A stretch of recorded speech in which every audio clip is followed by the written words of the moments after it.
Teeski. What's good, YouTube? Man, it's your boy T, man. And today we got the day Caitlin Clark became a basketball goddess. You feel me? Now, I ain't never seen this. You ain't never seen this. So grab your Dr. Kelp and tune in, man. We finna get straight into this. Drop a like, comment, subscribe, turn on post notice. You feel me? Um, you feel me? I ain't really got too much to talk to y'all about. Y'all know Caitlin Clark, that girl. Now we finna see how she became that goddess girl. Fuck you talking about? But nah, man, let's get straight into it. Every sport, a figure emerges who redefines greatness and transcends even the legends who came before them. And Vincent's a bird, and it goes! In the 1980s, Bird and Magic were the pillars of basketball, elevating the game for an entire decade. But even amongst these icons, an even greater legend emerged. We'll get it, Bulls with a fresh shot clock. MJ. Oh, he did it! Hey, Michael shakes the... These players dominated the best of the best, and just when you thought they'd reached their peak, they would deliver a performance so legendary that the only way to explain it was that they were possessed by the basketball gods themselves. Allez, faut continuer à aller voler les ballons, et ce diable de Curry qui nous fait mal. Well, The in devil named 2023, Caitlin Clark's rise to stardom was undeniable, with her name spreading like wildfire throughout the entire basketball universe. Caitlin Clark. We're talking 40-point games, triple-doubles, and leading the entire women's college basketball scene in both points and assists. The numbers were out of this world. It was like a glitch in the Matrix. But on March 26th, 2023, something unimaginable unfolded. It was the Elite Eight of March Madness, the deepest Caitlin had ever ventured in the NCAA tournament, and the brightest stage she had ever stepped onto in her career up to this point. Anyone would be nervous. Sure, it wasn't the championship, but it was uncharted territory for her, a moment big enough to make anyone stop and realize just how much was at stake. Well, little did Caitlin know that on this cool spring day, she wasn't just about to play another game. This was the day she would literally transcend from a mere rising superstar into a basketball god. Clark sings it all. That's a ridiculous pass. Shout out to Hoop Reports, man. Fire vids all the time, bro. You know what I mean? He really know how to put some shit together and make it a, you know what I mean? 21 points and 7 assists in this half. Make it legendary. In 2021, during Caitlin's freshman year, her journey ended in the Sweet 16 against the heavily favored UConn Huskies, led by standout star Paige Buchers. In 2022, during Caitlin's sophomore year, her season came to a shocking end in the round of 32 against Creighton. The 10th-seeded underdogs stunned the nation by upsetting the second seed, ending Caitlin's hopes for a deeper tournament run. In 2023, Caitlin conquered the ghost of her first two seasons, breaking through to the prestigious Elite Eight. There, she faced off against the Louisville Cardinals, led by Haley Van Lith, a fiercely competitive guard known for being made for March. Haley, another rising star with deep basketball roots, had once been named the nation's top high school guard and ranked as the second best player in her class. Sheesh. And only a year earlier, she guided her team to the Final Four, accomplishing what Caitlin Clark had yet to achieve. Regardless, Caitlin and Iowa entered the game as the favorites, boasting a 29-6 record. However, Louisville wasn't far behind, with a solid 26-11 season. It all came down to a single game, where, as Caitlin had painfully learned the year before, anything can happen. In the unpredictable world of sports, underdogs can shock the best, and this matchup was anyone's for the taking. The stage was set, and the world eagerly awaited to see how this story would unfold.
58% from 3 from 25 feet.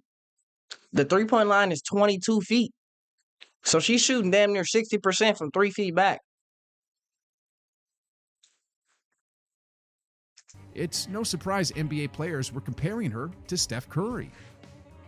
I just want Steph Curry, man. It's a win with Steph Curry. For sure.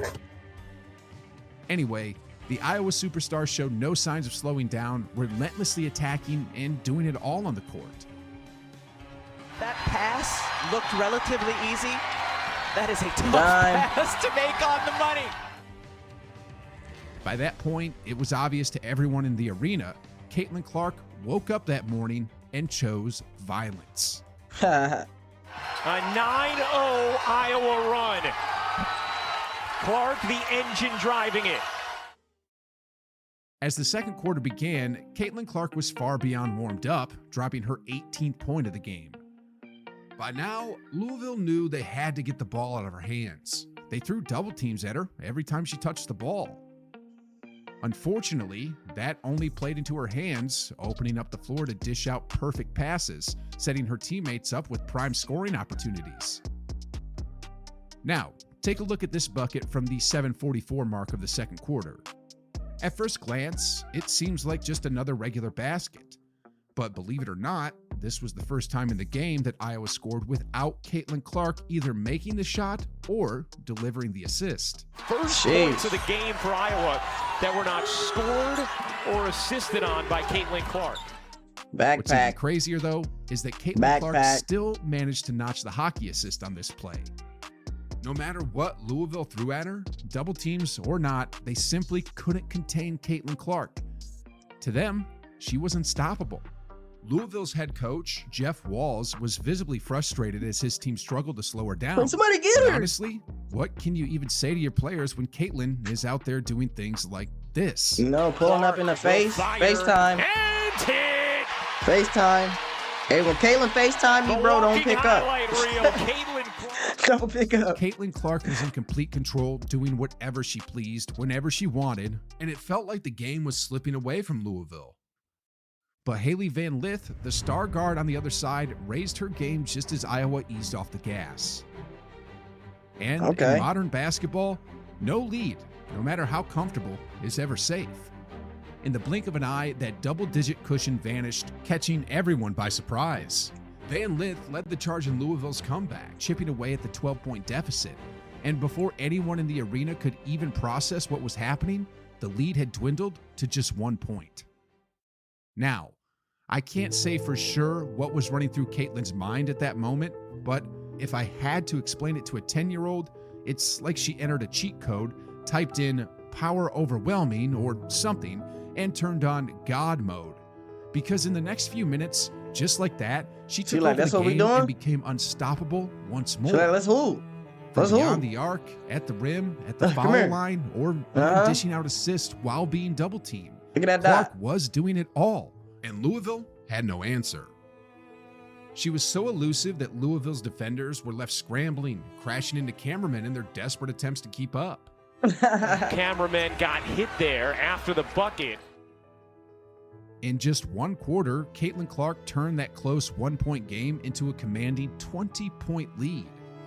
All anyone could do was sit back in awe watching the Golden Girl put on a performance for the ages. 33 points, 8 rebounds, 10 assists, and 4 steals for Caitlin Clark, who continues to pen new chapters. Like, that's like, she like, okay, Bessie, Haley, you trying to lock in?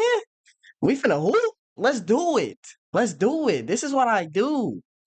You know, I'm a hooper first. You know what I mean? Basketball player second. What is we talking about? If we gonna hoop, give me the ball, watch out, ISO Nason.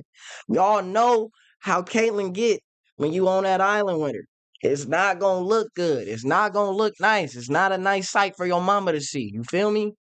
It hit different when you on that island by yourself with Caitlin, bro. I'm trying to tell y'all boys. You don't want to get there. You don't want to be there. You don't know what it's like. You don't want to know what it's like. You feel me? Somebody need to come out with a you know what I mean, with something you could go to in real life called the CC effect, nigga, the Caitlin Clark effect.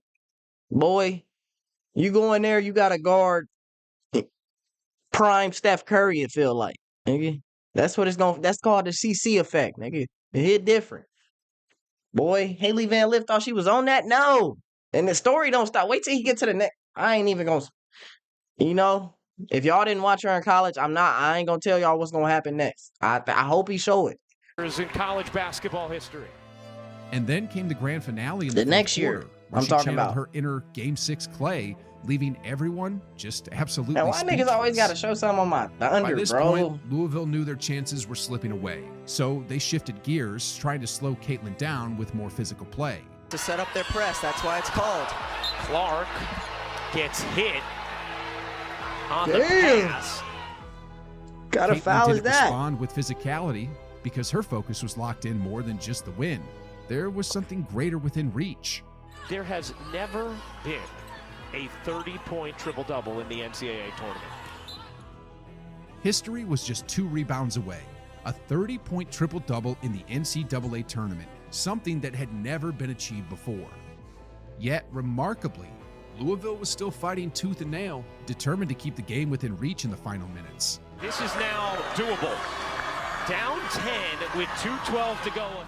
But just like before, the moment they showed signs of life, Caitlin Clark shifted into another gear and crushed any remaining hope of a comeback. The Cardinals put on a strong fight. Their star, Haley Van Lith, delivered an elite performance with 27 points on just 19 shot she attempts. hoops.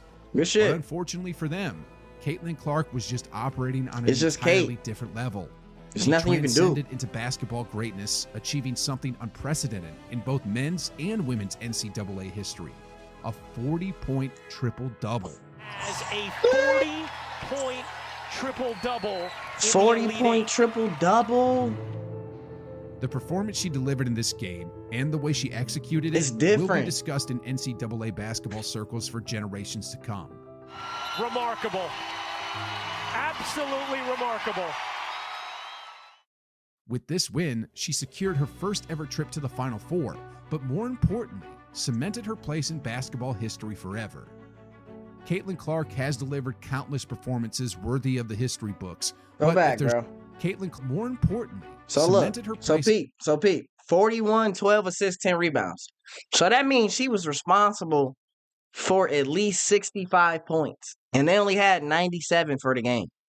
So her teammates scored under 30 points without Caitlin Clark being involved, bro. She literally she won the game. She led that team, bro. It's different, bro. You don't see what guards you know doing this. What guards you know? It's not too many that's doing that, bro. In basketball I don't history even forever. think you know one. Caitlin Clark has delivered countless performances worthy of the history books, but if there's one game that elevated her legacy above all the others, it's this Elite 8 showdown Is against that one? Louisville. The Okay. night she ascended into I thought they was gonna show. I thought they. The Never mind. Hold on. basketball Let me let them immortality. finish. What's surprising, though, is that despite all her college fame and the legendary impact she's had on basketball, especially women's basketball, Caitlin Clark still faces a lot of hate. In today's WNBA, the haters have been relentless. And if you want to understand exactly what I mean and see how it's playing out, Yeah, bro. What I thought he was gonna show was the next year when she went to Louisville. I mean, she went to LSU. Haley Van Lith went to LSU, and she torched her. You know what I mean? In the final four, torched her. I think she gave her like 30 something. Did her bad. You know what I mean? They matched her up. They put her on Kate, and Kate had her fucking way. Kate had her way, bro. Let me know if y'all want me to react to that game. We might just react to it just because it wasn't in that video. Fuck it. You know what I mean? But don't forget to drop a like, comment, subscribe, turn on post noties. Just like I said, it's been Caitlin Clark week. We've been going crazy. We've been turning up. We should keep going, man. Let's get it. But it's been your boy Teeski, and I'm gone. Peace.